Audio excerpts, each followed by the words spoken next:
আসসালামু আলাইকুম। আবারও আপনাদের সামনে আমি প্রাথমিক সহকারী শিক্ষক পরীক্ষার একটা গুরুত্বপূর্ণ প্রশ্ন নিয়ে উপস্থিত হয়েছি।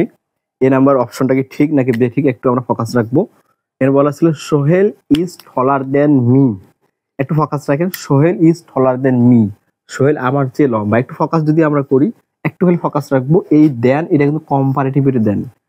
তার মানে বোঝাচ্ছিল সাবজেক্ট ছিল সোহেল আর এখানে ছিল মি। এই দুইয়ের মধ্যেই তুলনা। এই দুইয়ের মধ্যে তুলনা করার অর্থে দেন ব্যবহার করা হয়েছিল।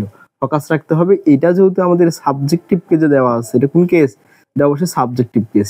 তার মানে এখানে যার সঙ্গে তুলনা করা হবে সেটাও সাবজেক্টিভ কেস হবে। যেহেতু এই মি আমাদের অবজেক্টিভ কেস, কোন কেস? Objective case. তার মানে একে ধরে সাবজেক্টিভ কেস বানাইতে হবে। তার মানে এইখানে যদি আই দেওয়া থাকতো তাহলে আমরা এটাকে সঠিক বলতাম। যেহেতু এখানে আই দেওয়া নেই, তার মানে এটা আমাদের কি ভুল।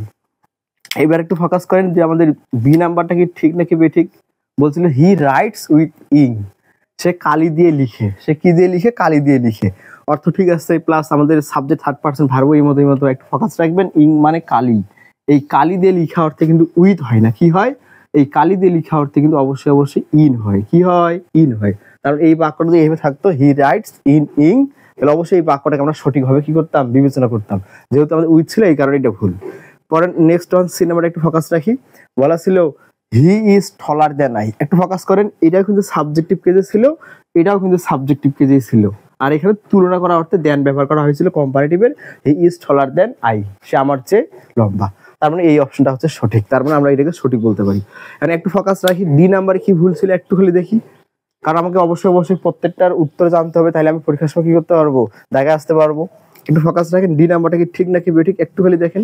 আই ডিড নট থিঙ্ক, আমি কল্পনা করিনি, ইট ওয়াজ হার।